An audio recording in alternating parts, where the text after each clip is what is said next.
Guyana, and the Caribbean, a beautiful mosaic of people who came from the furthest corners of the earth.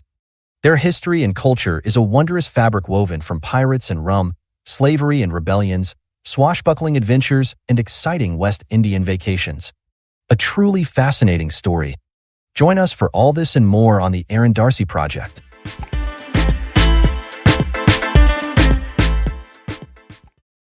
Roots, rock, reggae, and soul. Jamaican music of the 60s, 70s, and 80s.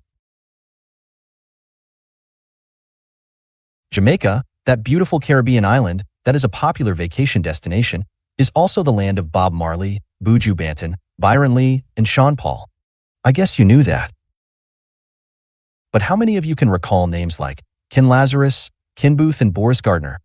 Yes, they too are from Jamaica, and they produce some of the most memorable music of the 60s and 70s. And while Jamaican in origin, their music was shared, enjoyed, and treasured by the entire Caribbean, and yes, the Guyanese and people from around the world. Hi there, and welcome once again to the Aaron Darcy Project. Here is where we look back and talk about the people, places, events, and the music of our people.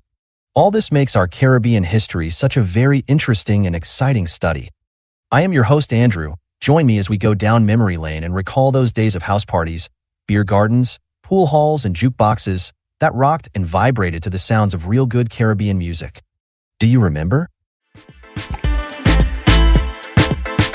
With a disproportionately large musical influence, the island of Jamaica boasts a rich history of vocal talent. The decades of the 1960s, 70s, and 80s represent a particularly fertile period, witnessing the evolution of Jamaican music from ska to rocksteady and reggae and the emergence of a distinctively sweet soul sound. This era from the 60s to the 80s produced a galaxy of singers whose voices resonated with the island's struggles, triumphs, and spiritual yearning, captivating audiences both locally and internationally.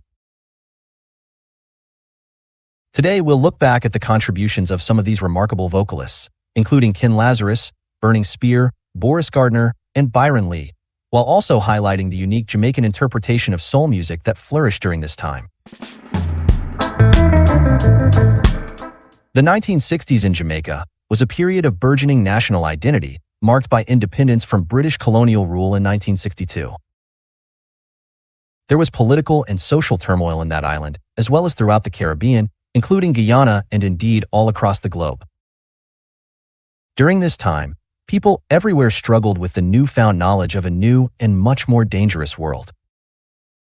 Amidst all of this turmoil, people turned to the movies and most of all to the sound of music on their radios to find peace and joy.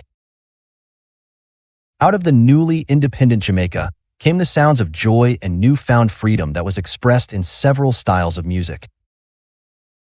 One of the early genres was the musical style called ska, a vibrant and energetic genre that blended Jamaican folk traditions with American rhythm and blues.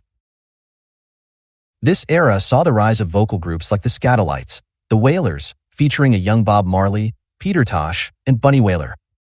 Then there was the Maytals, with Toots Hibbert, who laid the foundation for the vocal harmonies and rhythmic sensibilities that would define Jamaican music for decades to come. While the focus here is on individual singers, it is important to acknowledge the vital role of these groups in shaping the musical landscape. As the rhythm of ska transitioned into the slower, more soulful rocksteady in the mid-1960s, the spotlight began to shine on individual vocalists. This period also saw the nascent stages of reggae, which further emphasized the singer's role as storyteller and social commentator. During this time, Jamaica produced a wave of singers who possessed distinctive voices and compelling stage presence. Boothe, often referred to as the baby face of reggae, emerged as a prominent figure during this period. His smooth, soulful vocals and emotive delivery made him a favorite among Jamaican audiences. His hit songs like Everything I Own, a soulful ballad that topped the UK charts, and Crying Over You, showcased his ability to connect with listeners on a deeply personal level. Boothe's music embodied the soulful yearning and romantic sensibilities that characterized rocksteady and early reggae, solidifying his place as a cornerstone of Jamaican vocal music. While perhaps best known for his instrumental work, particularly his iconic rendition of Elizabeth Reggae, Boris Gardner was also a talented vocalist during the 70s. His smooth, mellow voice graced numerous recordings, often adding a touch of sophistication and romance to Jamaican music. His versatility allowed him to move seamlessly between instrumental and vocal performances, making him a significant figure in the Jamaican music scene. Lazarus was a versatile artist whose career spanned several genres, including ska, rocksteady, and reggae. He possessed a powerful and soulful voice, capable of conveying both tenderness and strength. His interpretations of classic soul songs, as well as his original compositions, showcased his musical range and his ability to connect with audiences across different musical styles. Lazarus's contribution to the Jamaican music scene lies in his ability to blend international influences with Jamaican musical traditions, creating a unique and compelling sound.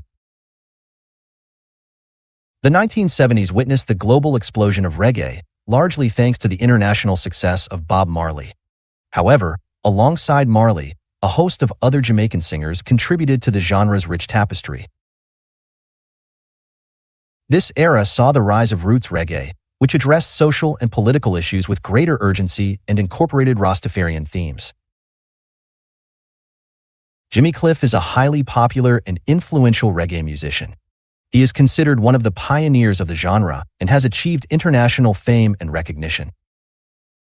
Jimmy Cliff was instrumental in bringing reggae to a global audience, particularly through his starring role in the iconic film The Harder They Come in 1972.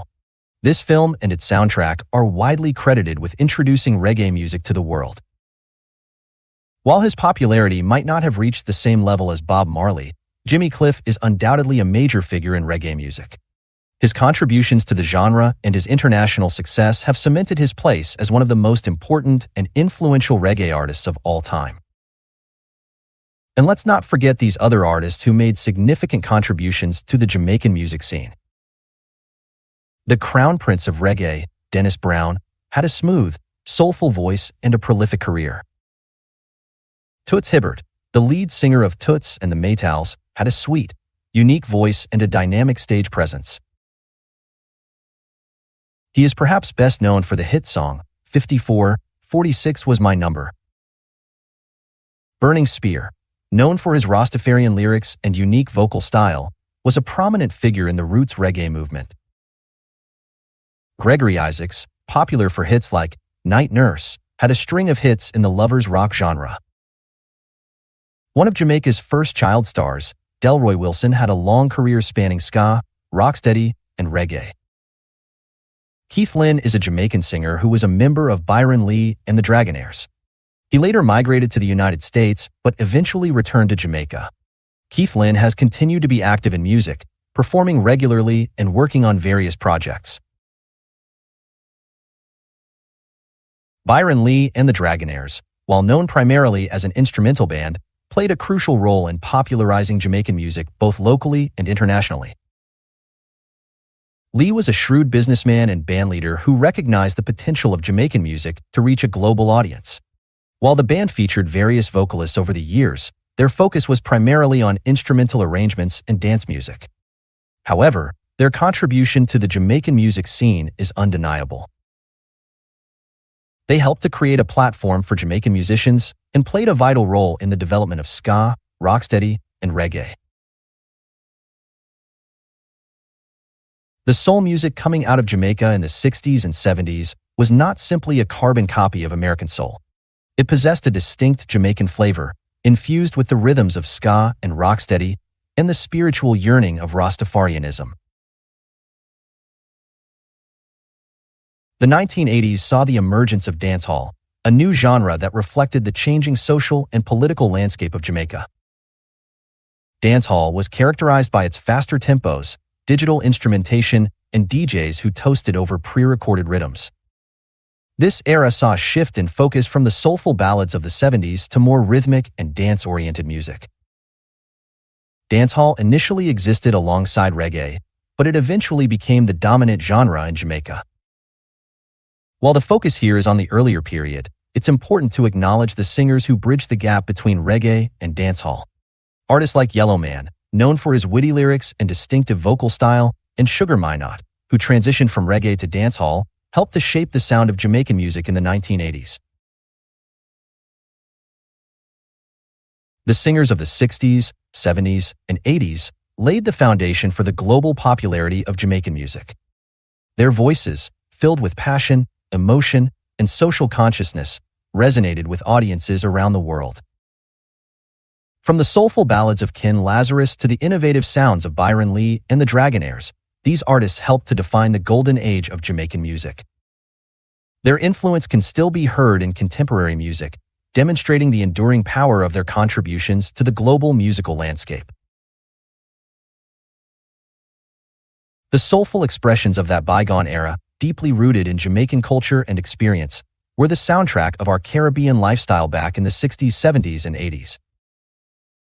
The music of Jamaican artists continue to inspire and move listeners, ensuring that the legacy of these remarkable singers will live on for generations to come. For those of us who grew up in the 60s, 70s, and 80s, their music is indelibly emblazoned upon our memory. We surely hope that you have enjoyed today's walk down memory lane. Thank you for joining us. Do share our videos with everyone you know, and let us have your comments too. We look forward to your company on the next episode of The Aaron Darcy Project. Goodbye for now.